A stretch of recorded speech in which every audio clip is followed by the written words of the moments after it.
We remain steadfast in our commitment in delivering local news that matters, stories that inspire, enriching the lives of Filipinos in the Philippines and across the globe. This is your GMA Regional TV. Buong puso para sa Pilipino.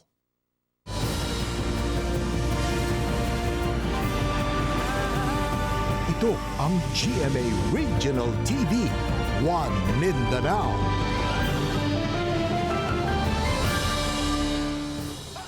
Maayong hapon Mindanao, kini ang GMA Regional TV 1 Mindanao. Hatod namo ang pinakadagog pinakauling balita sa Mindanao. Ako si Sara Hilomen Velasco, live gikan dinhi sa GMA Davao Complex. Cyril Chavez, live gikan dinhi sa GMA Cagayan de Oro Station. Efren Mamak, live desde aquí na GMA Zamboanga Station.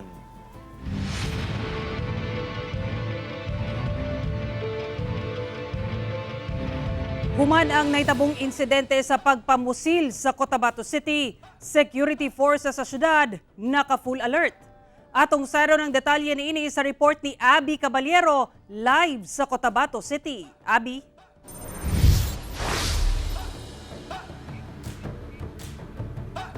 Sara, pipila ka mga residente sa Barangay Rosary Heights 12 dinhi sa Cotabato City ang mihikling human ang nahitabong pagpamusil Lunes sa gabi asa namatay ang duha ka mga kandidato sa pagka-barangay Kagawad. Gani naka full alert karon ang security forces human sa hitabo.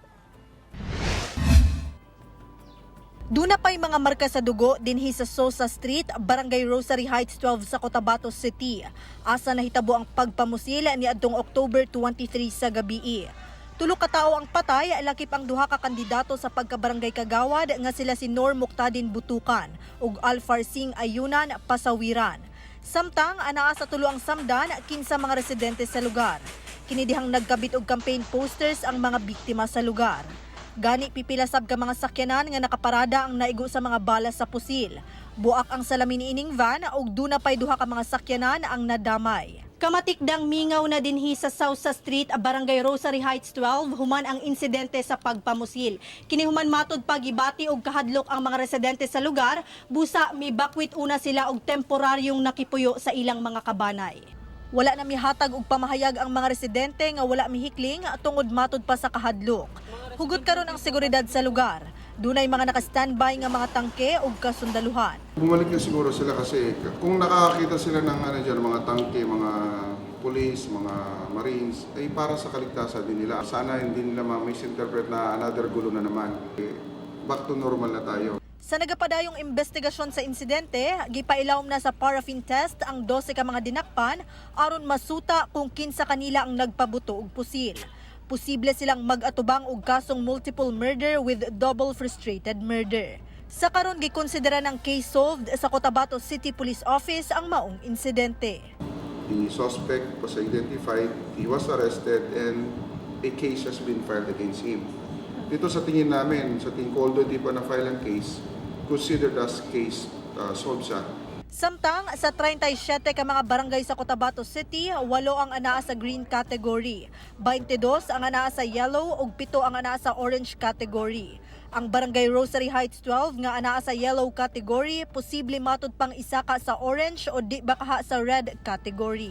Ang magiging implication naman yan, siyempre dadagdagan natin ang pwersa, i-intensify natin ang operation dyan against those firearms and all other things na may kinalaman sa election na posibleng makapagpagulong.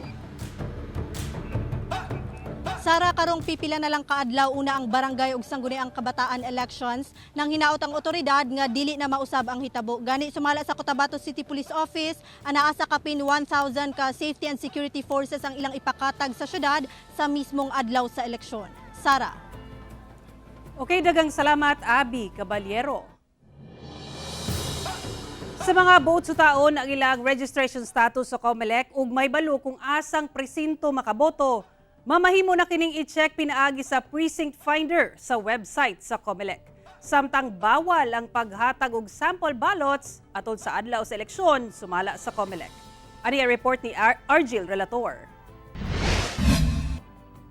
Gi-activate na sa COMELEC ang ilang precinct finder nga usa sa features sa ilang website aron mas dali na lang ang pagpangita sa presinto sa mga botante labi na kadtong bag-uhay lang nagparehistro. Simple lang ang proseso, kinahanglang i-input ang kompletong pangalan, birth date ug ang lugar kung asa nakarehistro. Pag sumite sa impormasyon, mugawas dayon ang pangalan sa eskwelahan nga voting center, mismong precinct number ug ang status. Dinhi makita kung sa barangay election o sa SK election lang ka makaboto o sa duha. Samtang mibahad ang COMELEC ngadto sa mga kandidato nga manghatag og sample ballot sa adlaw sa eleksyon kay sumala nila kalapasan kini ug mapasakahan og kaso ang magmagahi sa pagsunod sa regulasyon. Sagad makita gawas sa mga voting center atol mismo sa adlaw sa eleksyon kining mga taga-suporta nga nagapanghatag og sample ballot. Buta nga ginabawal matud pa sumala sa COMELEC sanglit usa kini nga gikonsidera nga matang sa pagpangampanya. And on the 29th, the day before, and on the day of the elections, wala na talagang campaigning yan, ha? Sanglit ubos ang voters turnout sa mga milabayng barangay ug SK elections kung itandi sa national elections. Nanawagan ang COMELEC ngadto sa mga active ang registration status nga himuon gayud ang katungod nga mobutar karong Lunes, October 30. Kauban si Mature Awing sa kamera. Ako si Argil Relator para sa One Mindanao. Tulo ka election-related incidents ang natala sa probinsya sa Lanao del Norte sulod sa election period. Sigon sa Police Regional Office 10, rason nga mas hugot nga seguridad ang ipatuman sa lugar karong piniliay. Aneng report. Gikumpirma sa Police Regional Office 10 nga miabot na sa tulo ka election-related incidents ang natala sa reyon sulod sa election period. Ang maong mga insidente nahitabo sa probinsya sa Lanao del Norte. Ang unang insidente, usa ka kaso sa grave threat, diin ang biktima usa ka supporter sa kandidato ug ang taong nanghulga kaniya, kandidato gikan sa laing partido. Sunod nga insidente, mao ang kidnapping nga nahitabo diin ang biktima usa ka igsuong lalaki sa usa ka kandidato sa pagkakapitan, samtang ang suspect brother-in-law sa kasamtangang kapitan. Actually, ang biktima o suspechado ni ini is from Lanao del Sur. It's just the incident happened at the province of Lanao del Norte. Diin ang maong kaso was already referred to our prosecutor's office for case built up. Ulahing insidente ang pagpamusil nga resulta sa panaglali sa duha ka kandidato sa pagkakapitan. Tungod sa mga panghitabo, mas hugot nga seguridad matud pa ang ipatuman sa tibok probinsya sa Lanao del Norte, labi na karong piniliay. Kung mingin kitag deployment sa ato ang personnel, aduna gid kita gina-strategize gid nato ang deployment when we talk about Lanao del Norte. Kaya ang probinsya sa Lanao del Norte aduna kitay usa ka barangay nga gikonsidera nato under the red category, which is areas of grave concern. Hinuon sa kasamtangan, wala matud pay na monitor ang Pro-10 nga hulga gikan sa private armed group sa rehiyon. Apan dili gyapon sila magkumpiyansa. Panawagan sa kapulisan ngadto sa publiko nga magpabiling igmat ug makigkoordinar gilayon sa ilang buhatan ug galing adunay mamatikdan nga mga kadudahang lihok. Kauban si Makoy Simpron sa kamera. Ako si Cyril Chavez para sa One Mindanao. Pipila ka mga pansyon sa usa ka public cemetery sa Zamboanga City nga naapektuhan sa pagbani atong tuig 2022 ang nagpabiling guba human nga wala pa mapaayo ang naguba nga riprap nga mao'y nagaprotekta niini gikan sa mga pagbaha. Ani ang report. Halos mag-usa ka tuig na ang milabay, nagpabilin gyapon nga guba ang pipila ka mga pansyon sa Manikaan Public Cemetery sa Fisherman Village, Barangay Manikaan, Zamboanga City. Kahinumduman nga naguba ang maong mga pansyon diyang naguba sab ang riprap nga nagaprotekta niini gumikan sa dakong pagbaha nga dala sa bagyong Paeng niadtong Oktubre 2022. Matud sa mga residente, dili lang ang maong sementeryo ang nabaan kaniadto kay nalakip sab kaguba ang ilang kabalayan. Panawagan nila nga mapaayo na ang riprap aron dili na mulapaw ang tubig baha padulong sa sementeryo, lakip ang ilang mga kabalayan. Man-riprap irasil kanal para si subi malagwa hindi kat intraparaki na kalsada. Napili kami, sir. Asite bonamente aki para hindi kami sumi. Kumpoy na tamin para ligar kalagalag kay tanlabida kami akin. Matud sa Barangay Council sa Manikaan, ana sa 15 ka mga pansyon ang naguba gumikan sa baha kaniadto.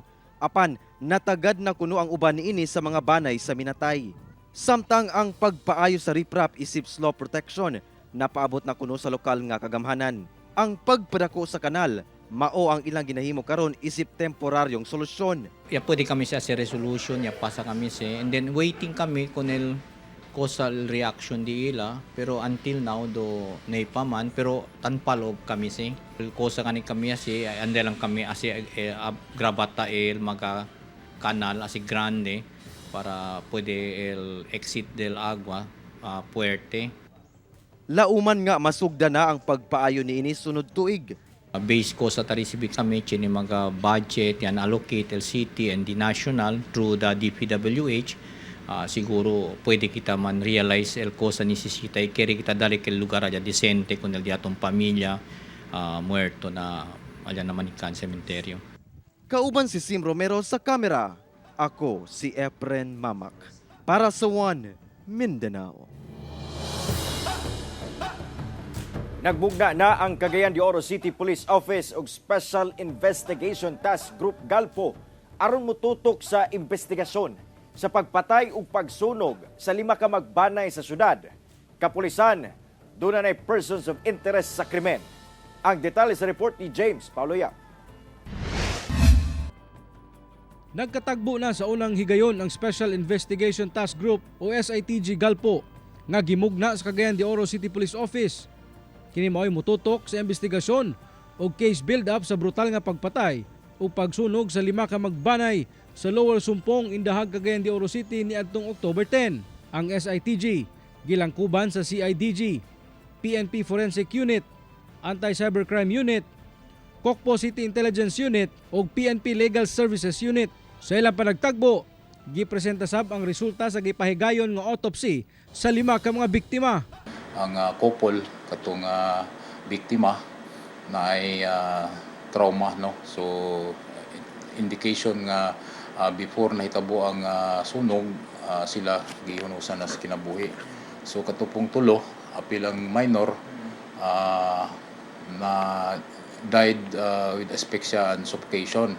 So siguro ang presumption sa atong SITG Galpo it's either gipa-inhale sila og kung ano kanang mga solution nga makawala sa panimuot sa tao, di gani gibatan o gigag sila gapos no. Gibutyag sab sa SITG Galpo nga aduna na sila mga person of interest nga ginasundan karon apan dili una nila mabutyag ang mga pangalan niini.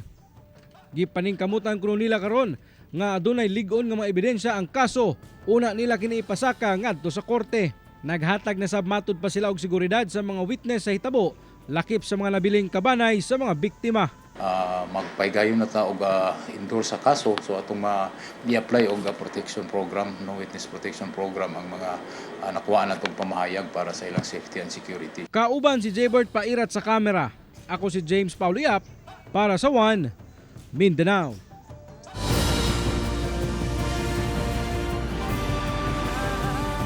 Ito ang GMA Regional TV, One Mindanao.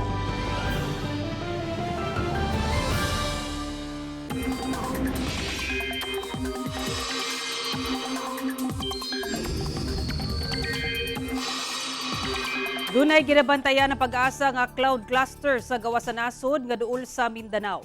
Samtang localized thunderstorms ang magdala og mapag-ulan sa Mindanao. Ang maong cloud cluster o tapok sa mga panganod nga anaa sa gawa sa nasod, anaa sa sidlakan sa Mindanao. Hinuon sumala sa pag-asa, ubos ang tsansa nga mahimo kining bagyo sa karon. Samtang makaapekto ang amihan ug shear line sa Luzon ug dunay localized thunderstorms sa ubang bahin sa nasod sama sa Mindanao. Base sa datos sa Metro Weather, dakong bahin sa Mindanao ang posibleng ulanon sama sa Zamboanga Peninsula, Northern Mindanao, Sorsogon ug Davao Region dala sa localized thunderstorms. Busa magbantay sa posibleng flash floods ug landslides. Usa ka babaeng senior citizen ang patay diyang natumbahan og punuan sa lubi ang ilang balay sa Santa Cruz, Davao del Sur. Gilayong gitabangan sa pagkuha ang lawas sa 63 anyos nga si Estelita Iting human na ipit sulod sa ilang balay. Yang natumbahan kini og punuan sa lubi sa sitio Luay, Barangay Zone 2, Santa Cruz, Davao del Sur, alas 10 Martes sa buntag. Gidala pa kini sa ospital apan gideklara na nga dead on arrival. Sumala sa MDRRMO Santa Cruz, nahumok na matud pa ang yuta nga gikatamnan sa mong punuan sa lubi. Tungod sa sagunsong ulan sa lugar, hinungdan nga nalukat kini ug natumba paingon sa balay nga gipuy-an sa biktima. Dili sab matud pa kusog ang hangin niadtong higayuna, apan nakasinati og pag-ulan ug kusog nga hangin usa ka adlaw una ang hitabo. Nadanyo sab ang balay nga gaba sa light materials. Wala hinon na unsa ang mga kaubanan sa balay nga anasab sa sulod atong higayuna.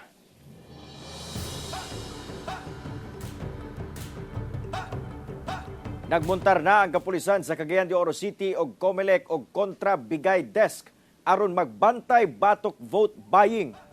Mas gipahugtad karon sa kapulisan sa Cagayan de Oro City inubanan sa COMELEC ang ilang kampanya batok vote buying. Pinagi sa pagmuntar og mga kontra bigay desk sa matag police station sa syudad. Pipila ka adlaw una ang barangay og SK elections. Sumala sa kapulisan, natagana sila og mga personahe nga moy magmonitor sa mga kalihukan sa kampanya sa matag barangay. Among lakang sa kapulisan gikalipay sa Parish Pastoral Council for Responsible Voting kung PPCRV og miawhag sab sa publiko nga likayan ang pagbotar sa mga kandidato nga mamalit og boto. Mas na ito makapaningil kita nga wala kita na palit kinahanglan ta og pipila ka piso niya ibailutang ka og maon sa atong mga mahal sa kinabuhi.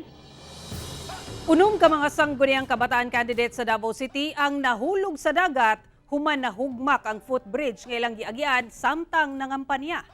Ani ang report ni John D. Esteban.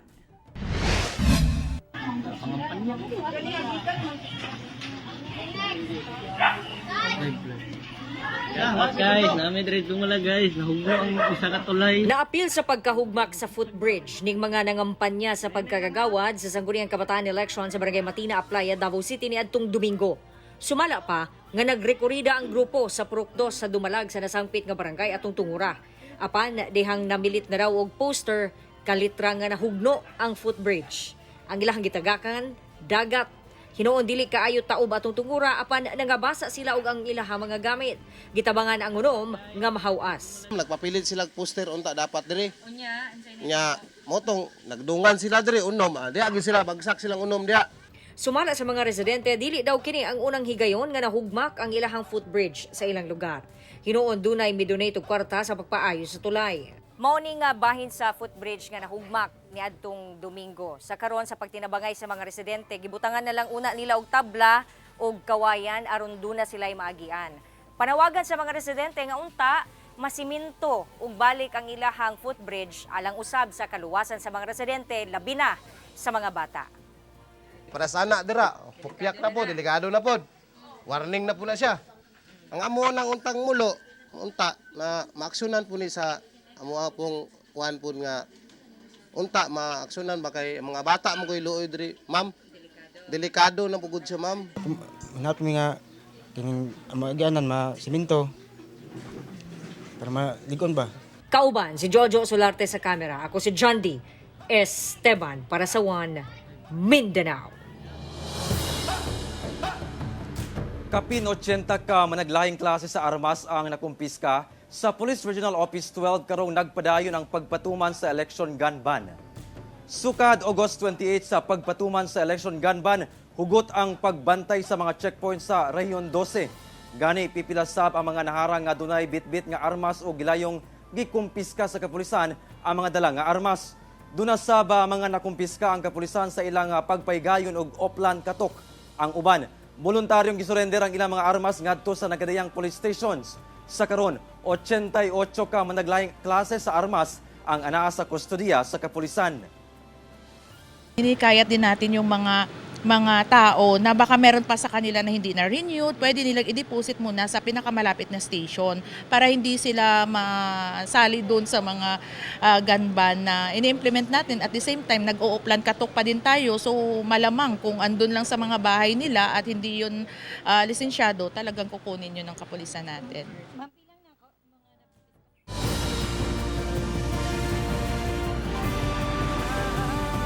Ito ang GMA Regional TV, One Mindanao. Ana sa 32 ka mga estudyante sa Davao City ang gipangdala sa ospital dihang giingong nangalanag human mikaon og pastil. Ani report ni Argil Relator. Gilayong gidala sa ospital ug klinik ang 32 ka mga estudyante sa usa ka pribadong kolehiyo sa Davao City. Human matud pa nakasinati og pagpanakit og tiyan ug pagsuka Lunas sa hapon. Ang gitudlong hinungdan ang ulahing gikaong pastil sa mga estudyante. Sa pagpanubay sa Santa Ana Police, doon na matud pa'y event sulod sa eskwelahan, diin doon ay gibaligyang pastil nga gipalit lang sab gikan sa mga baligya sa gawas. Wala na miluwat og pamahayag ang maong pribadong kolehiyo, sanglit gipasalig na matud pa nila sa City Health Office ang pag-imbestiga sa hitabo. Nagpahigayon na matud pa og pagpanubay ang Davao City Health Office sa maong eskwelahan. Hinoon, wala pa sila gipagula ang resulta sa ilang investigasyon. Ana-ana matud pa sa maayong kondisyon ang mga giingong nalanag nga mga estudyante ug kadaghanan nakagawas na sa ospital. Nag-fundraising ni sila sa ilang school, sa ilang student council, tapos ang uban siguro na malit na lang dahil silang gawas, tapos silang gibaligya. Kahinumduman nga sa miaging semana, 11 ka mga individual sab ang giingong nalanag sa barangay Marilog sa Davao City, human mikaon og spaghetti. Sumala sa Poison Treatment and Control Institute sa Southern Philippines Medical Center, duha ang hinungdan sa food poisoning. Nga mao ang contaminated sa chemical ug ang common nga contaminated sa bacteria o germs. Patients who have food poisoning due to chemicals, mabilis lang yung symptoms. They have sudden loss of consciousness, minsan nagsi-seizure, minsan iba yung presentation as compared to the usual food poisoning secondary to bacteria. Kasi the most common symptoms of food poisoning secondary to bacteria are diarrhea, yung nagtatae, merong stomach pain, masakit yung tiyan. Kinahanglan matud pa nga tama ug sakto ang food handling aron malikay sa food poisoning. Running water ang ihugas sa raw food, lutoon og sakto ang mga karne ug gulay. Likayan ang pagpahumok sa frozen nga karne sa room temperature. Dapat i-marinate ang pagkaon sulod sa refrigerator kung dili pa dayon lutoon. Dapat ibutang dayon ang madaot dayon nga pagkaon sulod sa ref, labi na ang leftover food. Hugasan una ang prutas o gulay, una panitan o hiwaon. Kadtong hinay matud pa og immune system, dapat pilion ang pagkaon og dili nakaunon ang mga pagkaong dunay baho og daw sinaw na. Hindi naman dapat ipa-last for 3 days. Kung hindi na nila kaya ng suka na sila, they have to consult with the doctor already. Lalo na pag may signs of dehydration. Kauban si Melchor Awing sa kamera. Ako si Argil Relator para sa One Mindanao. Patay ang usa ka kandidato pagka barangay chairman sa Kapatagan, Lanao del Sur. Human giingong gipusil sa nakalalis niini nga bana sa incumbent barangay chairman sa ilang lugar nga kaatbang sa biktima. Ang suspect dali nga misibat. Ang detalye sa report ni James Pauloya. Dead on the spot ang kandidato pagka-barangay chairman sa barangay Sigayan, Kapatagan, Lanao del Sur nga si Kamar Bilao Bansil. Human giingong gipusil sa makadaghang higayon gamit ng usa ka long firearm sa nakalalis niini nga bana sa incumbent barangay chairwoman sa ilang lugar kinsa kaatbang sab sa biktima karong barangay and SK elections. Ang suspect giila sa kapulisan nga si Pabil Pagrangan kinsa dali nga misibat paghuman sa insidente. Igo lang unta magsagop og tubig ang biktima uban ang iyang asawa og 7 anyos nga anak apan nagsapon kuno sila sa suspect hinungdan nga nagkalalis kini. Nakasakay sila sa multi-cap ay mag-igit po sila. No, pagdating po dun sa harap ng barangay hall, pinara po sila ng suspect na si Pabil Pagrangan, isang asawa ng incumbent barangay chairman sa barangay Sigayan po. Swerte sab nga wala maigo ang asawa ug anak ni Bansil. Apan gipangdala gihapon sila sa ospital tungod sa trauma nga ilang nahiaguman. Miabot sa 29 ka mga empty shells sa gituohang M16 rifle ang na-recover sa kapulisan sa crime scene. Padayon sab karon ang manhunt operation aron madakop ang suspect. Ngayon po maraming mga datos doon na gumagawa ng paraan na ma-surrender po yung suspect po. Ako si James Pauliap para sa One Mindanao. Kapin 300 ka mga indigent nga magbanay sa managlayang lugar sa Zamboanga Peninsula ang giapod-apuran og ayuda sa DSWD-9. Nakadawat og ginabang assistance gikan sa DSWD ang anaa sa 350 ka indigent nga mga magbanay pinaagi sa Balik Probinsya Bagong Pag-asa program sa DSWD sa Zamboanga Peninsula. Mobalor sa kinadibuk ang 22.4 million pesos ang napod-apod sa ahensya. Ang mga financial assistance lang kuban sa transitory support package nga moabot sa halos 5 million pesos, samtang 17.5 million pesos sa baalang sa livelihood settlement grant. Ang mga benepisyaryo mao ang referred families gikan sa 13 ka mga lungsod sa Zamboanga del Sur, Zamboanga del Norte ug Zamboanga Sibugay. Matod sa DSWD, ang Balik Probinsya Bagong Pag-asa program sa gobyerno mitumong sa paghatag og assistance alang sa mga banay nga nakasinati og kalisod nga dala sa pandemya. Walay mga panginabuhian ug buot makabalik sa ilang tagsa-tagsang probinsya. Hola mga kapusong Zamboangueño! Subay sa Zamboanga Hermosa Festival 2023 sa Zamboanga City. Makisadya kaninyo ang cast sa maging sino kaman karong Sabado, October 28. Sagot na sa Team Barda nga si Barbie Forteza ug David Licauco ang weekend ninyo mga kapusong Zamboangueño tungod karong Sabado. Anaa sila makisadya aton sa Kapuso Mo Show sa KCC Mall de Zamboanga alas 2 sa hapon. Gawa sa Barda anaasab sa si Kapuso Juancho Trevino ug Faith Da Silva. Doon sab sila surprises nga dala. Busa, see you there mga kapuso! Mga kapuso, 61 days na lang unang Pasko. Mao kadto ang mga uling balita sa Mindanao karong adlaw. Mamahimo ninyo kining makita pag-usab. Pinagi sa pagbisita sa official website sa GMA Regional TV o bisitaha ang among official YouTube channel o i-click ang subscribe button para sa pinakaulahing balita. Muchísimas gracias sa atong mga kapuso sa Mindanao nga nagalantaw kanamo og sa atong mga kapuso abroad. Padayon lang sa pagtutok sa mga lokal nga balita matag adlaw tungod sa GMA Regional TV Local News Matters. Kami ang GMA Regional TV 1 Mindanao. Tibok pwersa para sa mas dakong misyon ug mas halapad nga pagserbisyo sa nasod.